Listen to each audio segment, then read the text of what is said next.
며칠 전 조간신문 일면에 커다랗게 불안이라는 단어가 나왔습니다. 월세가 불안해서 소비시장에 영향이 크다고 합니다. 엔화가 약세로 돌아서서 수출 경제가 불안하다고 합니다.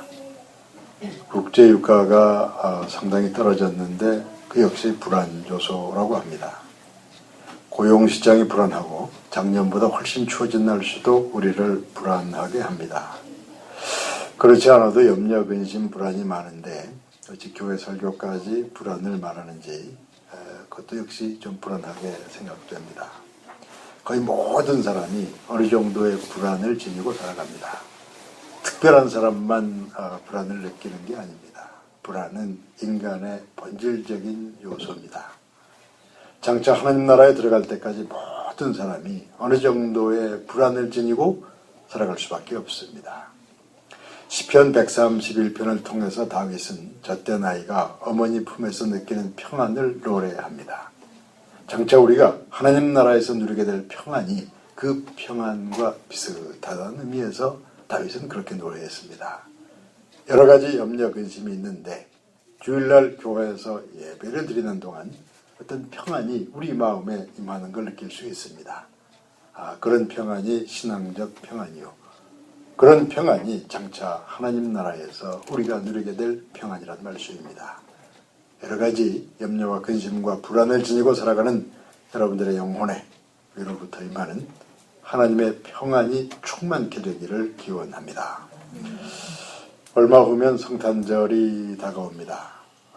그리스도의 성탄에 대해서 구약 성경에 많은 예언이 있습니다. 그 예언들 중에서 오늘의 본문 이사야서 7장 말씀은 불안과 평안에 관련된 예언을 전하고 있습니다.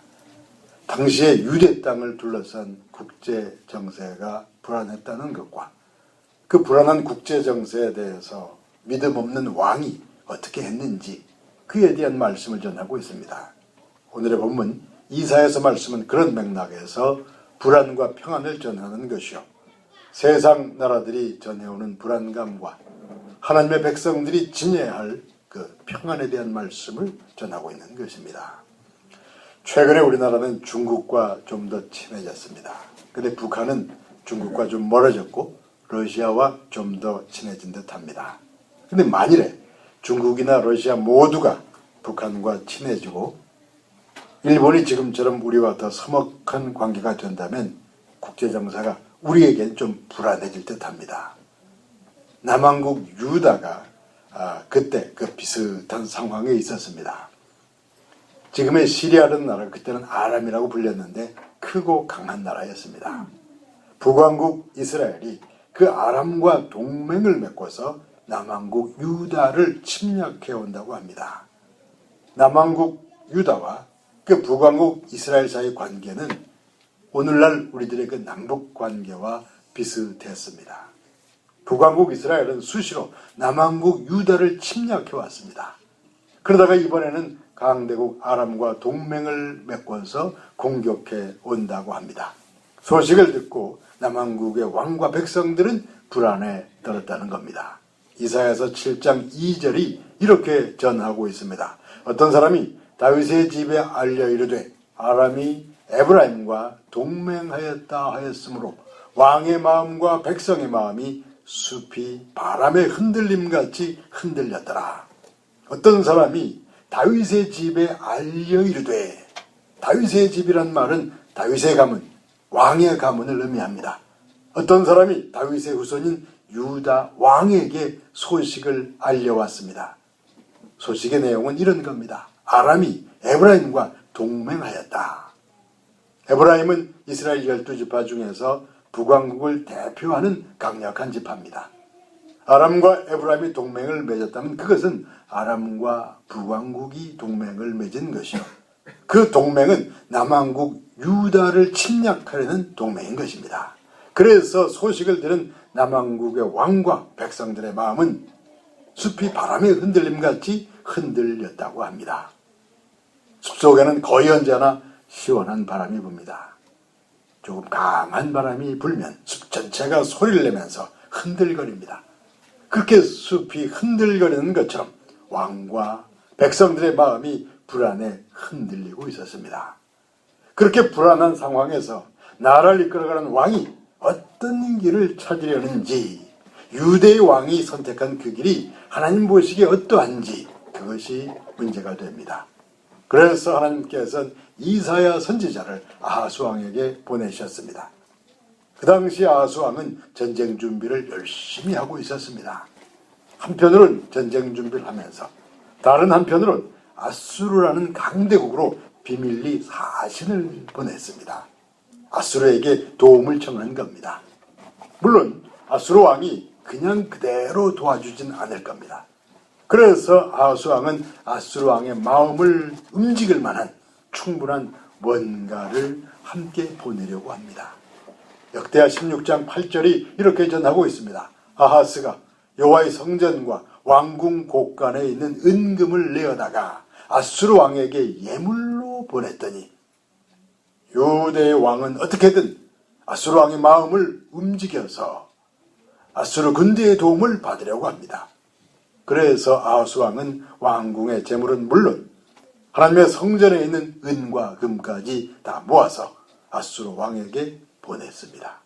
그런 상황에서 하나님께서는 이사야를 아하스 왕에게 보내신 겁니다. 아하스는 믿음이나 기도 이전에 열심히 전쟁 준비를 합니다. 이사야 7장 3절과 4절이 이렇게 전하고 있습니다. 그때 여호와께서 이사야에게 이르시되 너와 내 아들 수알야습은 윗못 수도 끝 세탁자의 밭 큰 길에 나가서 아하스를 만나 그에게 이르기를, 그 국가적 위기에서 하나님께서 이사야에게 말씀하시기를 너는 윗못 수도 끝 세탁자의 밭 큰 길에 나가서 아하스를 만나라. 그리고 그에게 이렇게 이르라. 너는 아하스 왕에게 이렇게 하나님 말씀을 전하는 겁니다. 아하스 왕은 큰 전쟁을 앞두고 수로를 점검하고 있습니다. 전쟁이 길어질 경우, 예루살렘 성이 적군에게 포위돼서 장기전에 들어갈 경우 식수 공급이 얼마나 가능할지 수로를 점검하고 있습니다. 그런 아하스 왕에게 이사야 선지자가 하나님 말씀을 전하는 겁니다. 이사야서 7장 4절이 이렇게 전하고 있습니다. 그에게 이르기를 너는 삼가며 조용히 하라. 레신과 아람과 르말리아의 아들이 심히 노할지라도 이들은 연기나는 두 부직갱이 구루터기에 불과하니 두려워하지 말며 낙심하지 말라. 아람 왕과 북왕국의 왕이 힘을 합해 공격해 온다 해도 그들을 두려워하지 말라. 하나님을 믿으라. 그들은 연기나는 부직갱이 구루터기에 불과하니라. 지금 아하스 왕은 강한 나라들이 침략해올 전쟁을 대비하는 중입니다. 북왕국은 남왕국 유다보다 강하며 아람은 훨씬 더 강합니다. 그런데 이사야 선지자는 그 두 나라에 대하여 연기나는 부직갱이 구루터기라는 표현을 합니다. 연기나는 두 부직갱이 구루터기, 이게 무슨 의미인지 이해하실 필요가 있습니다. 먼저 구루터기를 생각해 봅시다. 커다란 나무의 줄기 아랫부분이 톱으로 잘리면 구루터기가 남게 됩니다. 구루터기는 더 이상 나무라고 할 수 없습니다. 잘리기 전에는 커다란 나무였겠지만 지금 흔적만 있는, 더 이상은 자랄 수 없고 더 이상은 열매나 꽃을 맺을 수도 없는 죽은 나무 토막에 불과합니다. 그런데 그 구루터기에 불이 타서 연기가 난다고 생각해 봅시다. 불에 타서 연기가 나는 구루터기는 나무도 아니요 생명도 없으며 그나마 불에 타고 말았으니까 더 이상 용도가 있다면 불에 더 타는 수밖에 없습니다. 이사야는 아람과 북왕국의 연합군을 그것에 비유하고 있습니다. 연기나는 두 부직갱이 구루터기라는 겁니다. 지금은 강력하게 보이지만 이제 곧 연기나는 부직갱이 구루터기가 되고 말 것이니 너는 그 연합군을 두려워하지 말라. 불안한 국제정세를 따라서 불안에 떨지 말고 하나님을 믿으라. 하나님께서 주시는 평안을 받으라. 그것이 이사야의 메시지인 겁니다. 이사야는 단호하게 믿음을 강조합니다. 이사야서 7장 7절과 8절이 이렇게 전하고 있습니다. 주 여호와의 말씀이 그 일은 서지 못하며 이루어지지 못하리라. 에브라임이 패망하여 다시는 나라를 이루지 못하리라. 그들의 계획은 이루어지지 못하리라. 아람을 끌어들여 유다를 공격하려는 북왕국은 패망하게 될 것이다. 그들은 패망할 것이요 다시는 일어서지 못할 것이다. 이사야는 단호하게 예언합니다. 그러면서 이사야는 아수왕에게 믿음을 가져야 한다고 강조합니다. 9절 말씀 이렇게 전하고 있습니다. 너희가 굳게 믿지 아니하면 굳게 서지 못하리라. 굳게 믿지 아니하면 너희도 역시 서지 못하리라.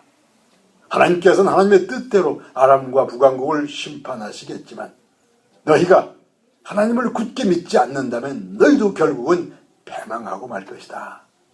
그러니까 남왕국 유다의 밝은 미래를 원한다면 아수왕과 유다 백성들에게 믿음이 있어야 한다는 말씀입니다.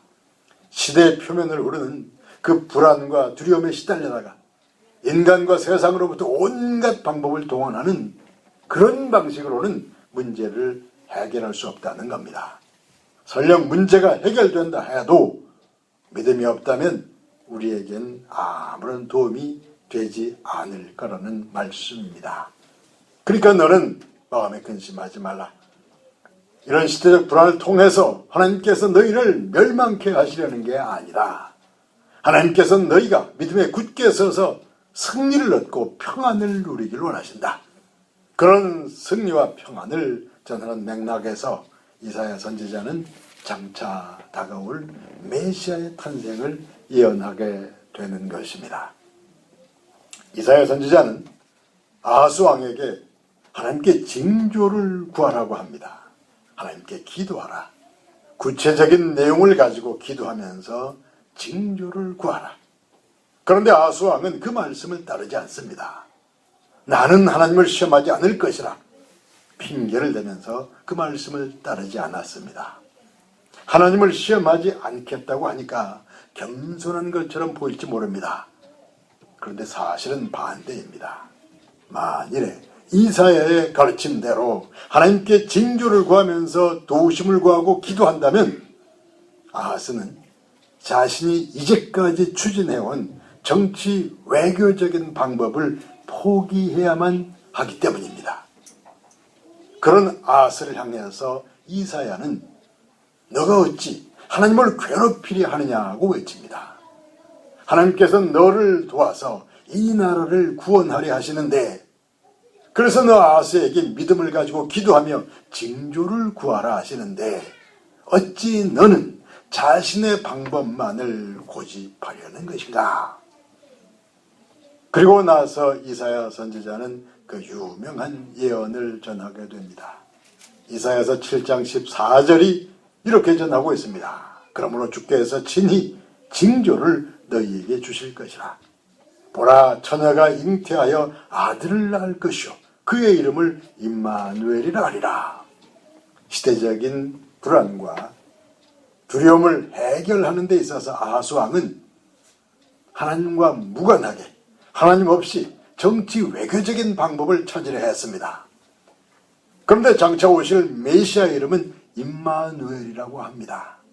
장차 오실 메시아는 무슨 일에서나 하나님과 함께하는 임마누엘의 방법으로 일하게 될 겁니다. 그것이 하나님께서 원하시는 방법이요 믿는 자의 방법인 것입니다. 인간의 생각이 아닌 하나님의 방법으로 처녀가 잉태하여 아기를 낳게 될 것이요 그 아기는 하나님의 뜻을 따라서 하나님과 동행하는 방법으로 모든 일을 하게 될 것입니다. 그 어떤 불안한 상황에서도 하나님의 평안이 그에게 있을 것이요 그를 통하여 어두운 세상 구석구석에 평안과 희망이 전파될 겁니다. 그러니까 마음이 불안할 때는 임마누엘의 하나님을 생각하시길 바랍니다. 시대적 불안에 떨면서 정치 외교적인 일에 전념했던 그 아하스 왕을 반면교사로 삼아서 믿음과 평안을 회복하시길 바랍니다. 동정녀 마리아에게 하나님의 아들 인택케 하신 성령께서 여러분들의 마음에 임하셔서 믿음과 평안을 허락하시기를 기원합니다. 임마누엘의 하나님께서 큰 평안으로 여러분들에게 임하시기를 예수 그리스도의 이름으로 축원합니다. 기도하겠습니다.